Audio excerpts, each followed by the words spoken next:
Retirement villages. Two words that in our society carry with them some less than desirable connotations. They're seen as places that you are put, without your input, to live out your days. Shane Jacobson is out to prove that the R word is just that, a word, challenging the misconceptions that we have about retirement village living. This is episode 5 of the R word, made in conjunction with Stockland Retirement Living. I've always sort of thought that people that go into a retirement village have just had enough of everything and they want to live in the slipstream. Sort of seems like the beginning of the slippery slide, the retirement village, then the nursing care. Sounds awful, doesn't it? If we said to you, we'd love to take you for a night to have a look around a retirement village, what would you say to that? I'd probably be really nervous. I think the most surprising thing was how modern those new units were and how beautifully set out and well thought out they were. They seemed so fresh. I mean, you sort of think of places like that being a bit stale, have a stale aspect to them, but they weren't at all. They were really fresh and smart and modern, and the kitchen was brilliant. It really seems like more emphasis on the village part than the retirement part in a way. That was Carmel Salo, and she's been a fantastically willing victim over the past few weeks as we've poked and prodded into her ideas around retirement. Even though we all feel young and sprightly, at some stage we have to sit down and seriously think about what might be the best options for a comfortable and relatively stress-free lifestyle as we age. Now, I've got Carmel with me today on the phone to talk through some of the ideas that she had about her own retirement and to find out if she might now add retirement village living to the mix of possibilities. Carmel, welcome to the show. Thank you so much for joining us. My first question is, when we first met you a few weeks ago, you didn't really know all that much about retirement villages. Has that changed now? Oh, absolutely it has. I hadn't realised the diversity of arrangements as far as retirement places are concerned. I saw two contrasting places. One was sort of semi-rural and it was very organised. There were villas and there were very organised programs. Another one was in a city and it also had an organisation, but a lot of the people, I believe, that lived there were in and out of the place, flying elsewhere. And one of the things that came up when I was listening to the different descriptions of the two places is the security aspect from both of them. And that's one thing I hadn't even thought about as far as retirement villages is concerned, how secure it was that you could actually pick up and go away, whether in a caravan in the rural case or in a plane to Europe.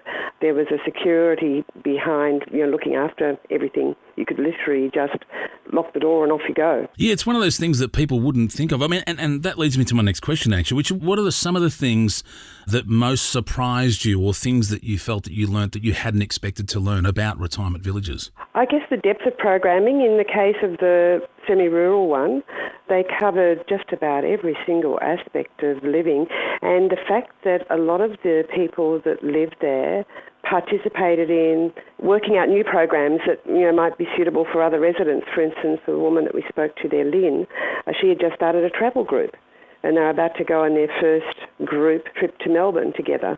That sort of thing I found quite interesting. And Carmel, you and your husband are living in Sydney at the moment and you still enjoy doing some part-time work and consulting work. That's right. Do you think of yourself as being ready to slow down? That's such a difficult question.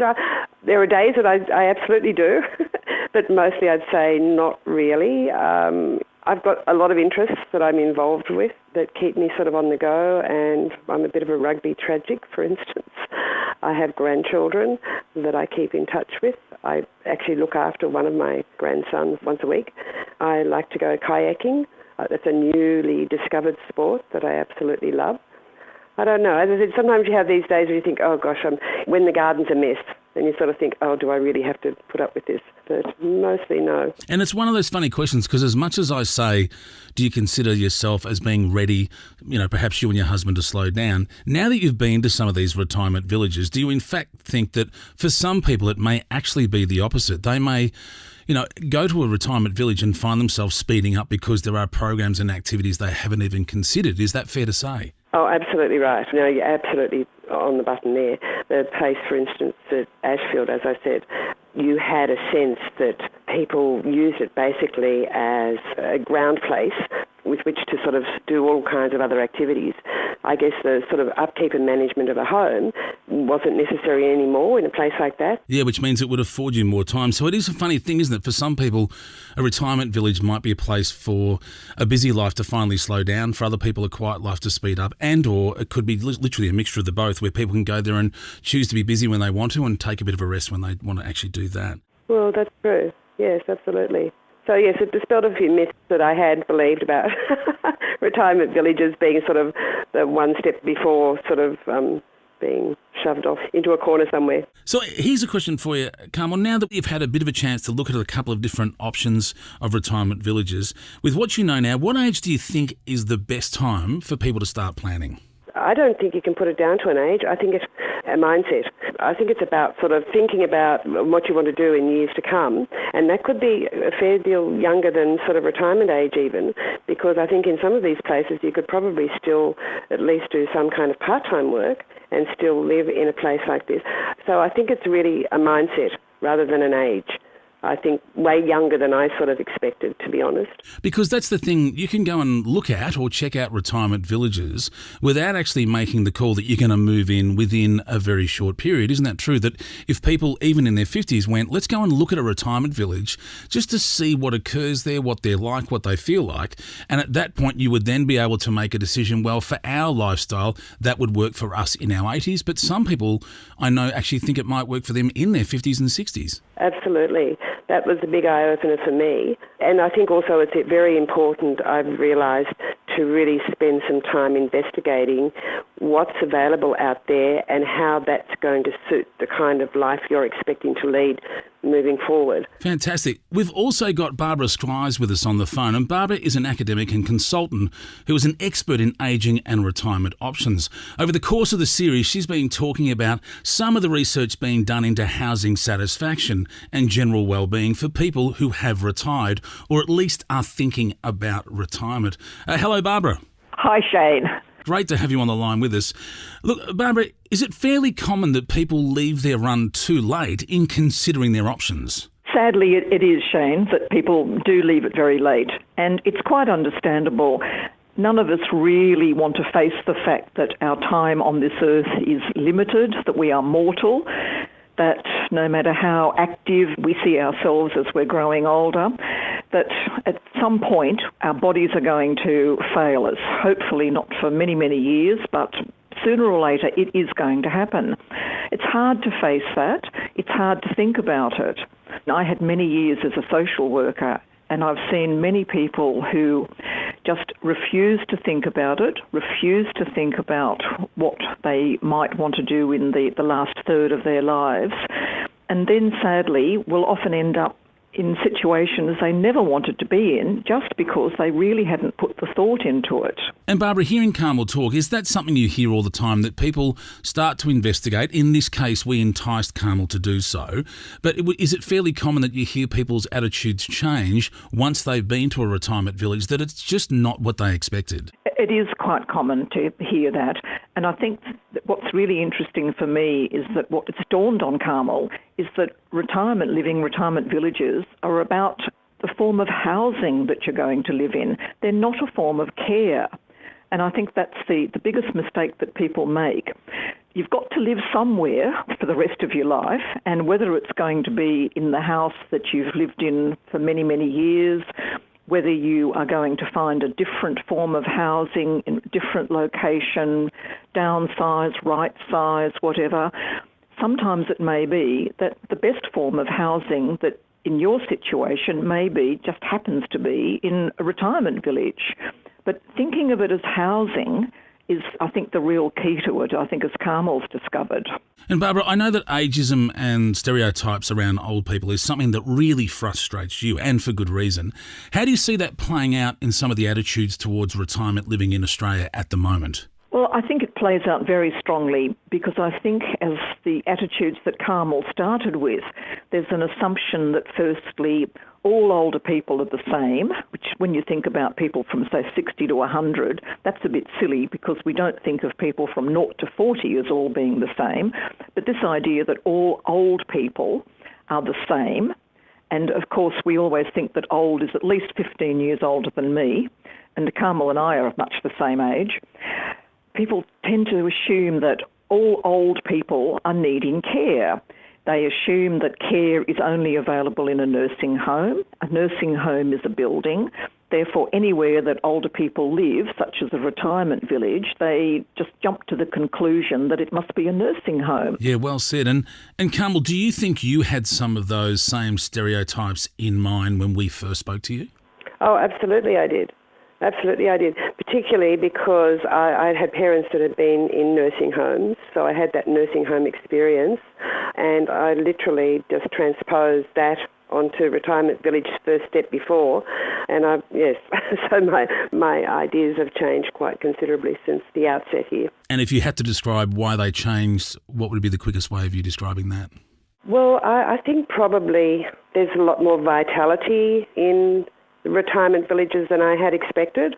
There are opportunities to do a whole massive range of different activities. One thing that really surprised me too is it's not just couples that are retiring to retirement villages, it's mothers and daughters, it's brothers, it's a whole range of different groups of people. That really surprised me as well. And Carmel, to be honest, retirement village living was never really on the list for you, but would you consider it now? And you can be honest here. Well, it's certainly not going to be something I'm going to discard. It'll be something that I will definitely investigate. It's, as I said, my eyes have been well and truly opened by the experience I had.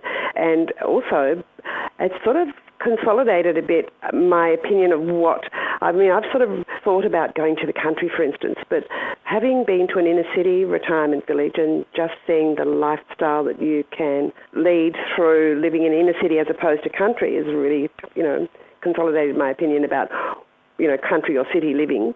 So I'm looking more at city rather than country now as a result of that. Barbara, we've got you. You're an expert at explaining retirement villages and retirement options. When someone sits down with you at a dinner party and opens the question up, what is it you tell them? I'd say to them to keep an open mind. That to me the most important thing is that each of us has a bit of a think about how we want the last third of our lives to be, to really think about what matters to us, what's important, and then it's easier then to start thinking about, well, how am I going to achieve that? I think the other thing that in terms of talking to people about keep an open mind, think about what you're doing, have a look around. As Carmel may have found in terms of retirement villages, it's not enough just to think, hey, this one's really great and I'd really like to move in. What people often find is that there may be long waiting lists. You can't just assume that because you finally made the decision that you like somewhere, that you're going to be able to move in almost immediately. You may have several years of a waiting list. So it's another reason, I think, to put a bit of thought into what you want. People who prepare tend to do better in the long run just because they've got all the bases covered. Fantastic. Carmel, thank you so much for letting us stand alongside you in your journey. And Barbara, thank you so much for your advice. I, as a son of parents, have a father and a mother and a stepfather who are getting to the point that it is time for them to consider retirement village or a retirement plan. And I know we've had conversations and they've been quite short ones, but the great part is now I can make that a much longer conversation with a lot more experience and learning, thanks to you, Carmel, and also to you, Barbara. So thank you so much. My pleasure. A pleasure, Shane. But for now, that's it from Carmel, Barbara and me. Thank you so much for joining us. I'm Shane Jacobson, and it has been an absolute pleasure to dig in and around the issues and find out what the R word really means. Thanks for your ear. Bye for now. Thinking about retirement? With 65 retirement villages around Australia, Stockland knows retirees are looking for living options as unique and varied as they are. Which is why Stockland created Retire magazine, your guide to retirement village living. Learn what retire your way really means. Get tips for choosing a home for now and the future. And understand the costs involved. Call 1800 72 71 70 to order your free copy or visit retire.com.au. Stockland Retirement Living. It's your place.